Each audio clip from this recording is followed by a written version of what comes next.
அஸ்ஸலாமு அலைக்கும் வரஹ்மத்துல்லாஹி வபரகாத்து. அன்பிக்கினிய சகோதர சகோதரிகளை, உங்கள் அனைவரின் மீதும் ஏக இறைவனுடைய சாந்தியும் சமாதானமும் என்றென்றும் நிலவ பிரார்த்திப்பதோடு, நான் சங்கை அப்துல் அஜீஸ். அல்லாஹ்வுடைய அருளால் அனைவரும் மிக நலமாக இருப்பீர்கள் என்று நம்புகிறேன். அல்ஹம்துலில்லாஹ். எல்லா புகழும் அல்லாஹ்வுக்கு. அவனுடைய உத்தம தூதர் நபிகள் நாயகம் ஸல்லல்லாஹு அலைஹி வஸல்லம் அவர்களின் மீதும் அவர்களுடைய குடும்பத்தார்களின் மீதும் அல்லாஹ்வுடைய மார்க்கத்தை அழகாக உறுதியாக பின்பற்றக்கூடிய அனைத்து முஸ்லிம்கள் மீதும்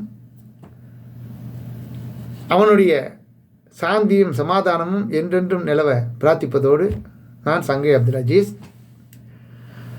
இது இஸ்லாமிய ஒழுங்குகள் பாகம் 32.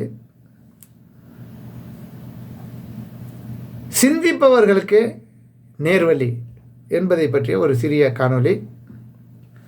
இந்த காணொளியில் அல்லாஹ் ரப்புல் ஆலமீன் அகில உலகத்தையும் படைத்து பரிபாலித்து கொண்டிருக்கிறான் என்பதை நாம் அறிவோம். அப்படி அகில உலகத்திலும் மிக சிறப்பு வாய்ந்த மிக தகுதி வாய்ந்த அழகிய படைப்பாக அல்லாஹ் ரப்புல் ஆலமீன் ஆதமுடைய சந்ததிகளை படைத்திருக்கிறான். அதன் காரணமாக இறைவன் படைத்த படைப்புகளிலேயே மிக சிறந்த படைப்பாக அல்லாஹ் ரப்புல் ஆலமீன் மனிதனை படைத்திருக்கிறான் என்பதை ஒவ்வொரு மனிதனும் தெளிவாக புரிந்து கொள்ள வேண்டும். வேறு எந்த படைப்புகளுக்கும் கொடுக்காத ஒரு அதிகமான அறிவையும், அதாவது சிந்தித்து விளங்கி கொள்ளக்கூடிய பகுத்து அறிவையும் கொடுத்து ஆறறிவு படைப்பாக படைத்துள்ள இறைவன் அறிவையும் அனுபவத்தையும் தேடும் விஷயத்தில் மட்டும் மனிதனை விட விலங்குகள் பறவைகளை சிறப்பித்து வைத்திருக்கிறான். மற்ற படைப்புகளை அவைகள் பிறக்கும் மனித குழந்தைக்கு கிட்டத்தட்ட எந்த ஒரு அறிவும், அதாவது அழுவதை தவிர அதுக்கு ஏற்படக்கூடிய பிரச்சனைகளை அது என்னவென்று வாயால் சொல்ல தெரியாது. அதுக்கு ஏற்படக்கூடிய பசியை தன் தாயிடம் பசிக்குதுன்னு கேட்க முடியாது. என்ன பிரச்சனையோ உடல் பிரச்சனையாக இருந்தாலும் சரி, அனைத்து விஷயங்களுக்குமே அந்த குழந்தை அழுவதை தவிர வேறு எதுவும் தெரியாது. அந்த நிலையில் தான் அல்லாஹ் நம்மளை படைத்தான். எதுவும் அறியாதவர்களாகத்தான் நம்மை தாயுடைய வயிற்றிலிருந்து இந்த உலகத்துக்கு கொண்டு வந்தான். பிறகு வளர வளர அதனுடைய மூளையும் அதைத் தொடர்ந்து அதனுடைய அறிவும் வளர்ந்து வருகிறது. அதாவது மனிதன் பிறந்து வளர்ந்து வரும் பருவத்திலே தான் கொஞ்சம் கொஞ்சமாய் அறிவையும் அனுபவத்தையும் பெற்றுக்கொள்கிறது. அதாவது மனிதன் பிறந்து வளர்ந்து வரும் பருவத்திலே தான் வளர வளர கொஞ்சம் கொஞ்சமாய் அறிவையும் அனுபவத்தையும் அது பெற்றுக்கொள்கிறது. அதுவும் அவனாக முயற்சி செய்யும் பொருட்டே அவனுக்கு அது வசமாக்கப்படுகிறது. அந்த குழந்தை எதற்கு முயற்சி செய்யப்படுகிறதோ அதை அது பெற்றுக்கொள்வதற்கு உரிமை படைத்ததாக மாறுகிறது. ஆனால் மற்ற ஜீவராசிகளை எடுத்து பாருங்கள். இறைவனால் படைக்கப்பட்ட மற்ற ஜீவராசிகளுக்கு கிட்டத்தட்ட எல்லா அறிவுகளையும் பிறக்கும் போதே இறைவன் வழங்கி விடுகிறான். அதாவது விலங்குகளில் பறவைகள் எல்லாம் பிறக்கும் போதே அடிப்படை அறிவையும் அனுபவத்தையும் பெற்றுக்கொண்டே பிறக்கிறது. மனிதன் வளரும் போதே அறிவையும் வளர்த்து கொள்ள வேண்டும் என்கிறது இறைவனுடைய நியதி. வளரும்போது பார்த்து பார்த்து தான் ஒவ்வொன்றையும் படிப்படியாகத்தான் படித்து கொள்ள வேண்டும் என்பது தான் இறைவன் படைத்த நியதி. மனிதன் தேடும் அறிவு அது அவனுக்கும் அவன் சார்ந்த சமூகத்திற்கும் முழுக்க முழுக்க பயனளிக்கத்தக்கதாக அது இருக்க வேண்டும் என்பது வெரி வெரி இம்பார்ட்டன்ட்.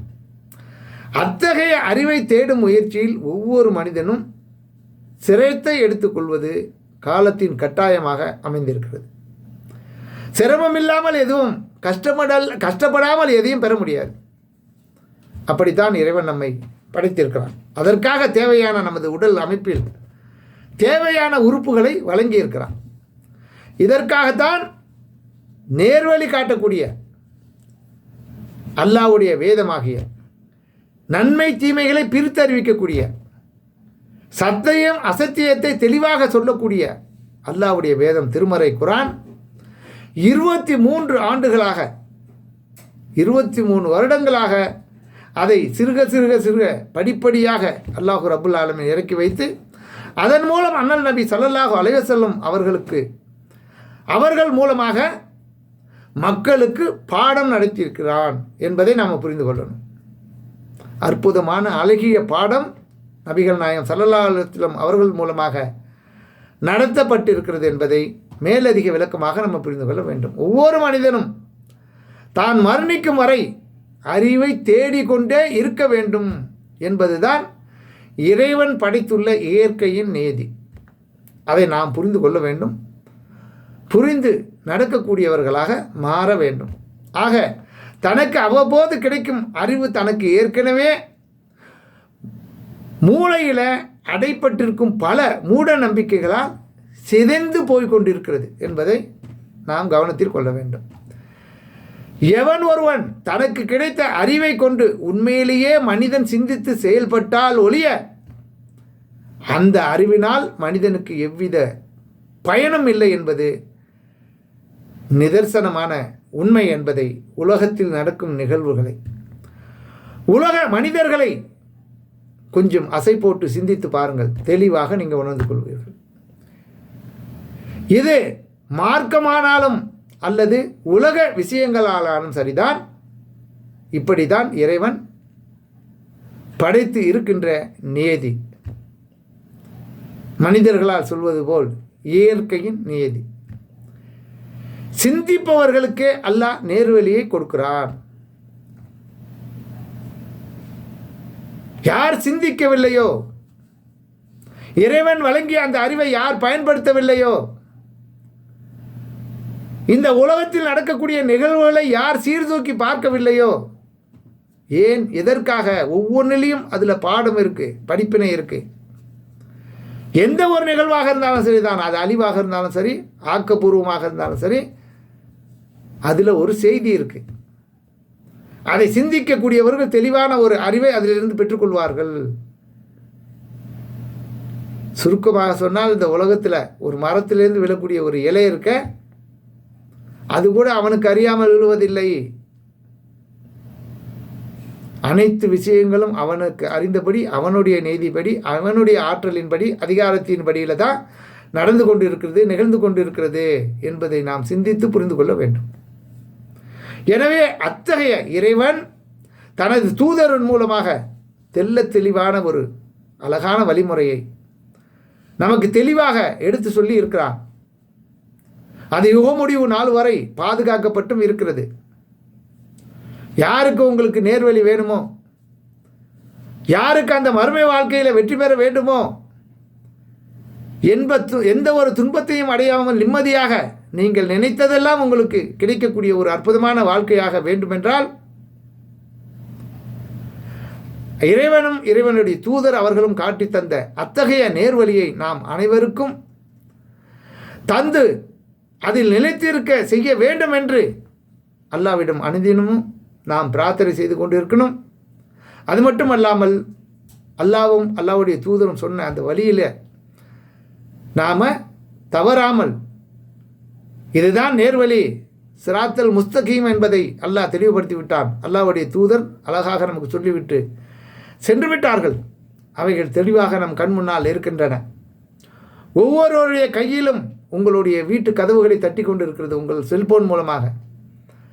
அனைத்து விஷயங்களும் காலையிலேருந்து ராத்திரி படுக்க போகிற வரலையும் ஏராளமான அல்லாஹ்வுடைய செய்திகள், அல்லாஹ்வுடைய தூதருடைய செய்திகள் உங்கள் முன்னால் கொண்டு வரப்படுகின்றன. அவைகளை இப்படி தட்டி கழித்துவிட்டு பொடுபோக்காக நீங்கள் வந்த வழியிலேயே, நீங்கள் இருந்த நிலையிலேயே இழுப்பீர்களே, ஆனால் அது மிகப்பெரிய கேடு. அதன் மூலமாக நீங்கள் அனுபவிக்க இருக்கிற பயங்கரமான வேதனையிலிருந்து உங்களை யாரும் காப்பாற்ற முடியாது என்பதை அல்லாஹ்வுடைய அச்சத்தை நெஞ்சில் சுமந்தவர்களாக உங்கள் முன்னால் கொண்டு வரப்படக்கூடிய செய்திகளை தெளிவாக கொஞ்ச நேரம் ஒதுக்கி செவியேற்று சிந்தித்து பாருங்கள். அல்லாஹ்வே உங்களுக்கு நேர்வழி காட்ட போதுமானவன். நன்றி. தேங்க்ஸ் ஃபார் வாட்சிங். ஜஸாக்கல்லாஹ் ஹைரா.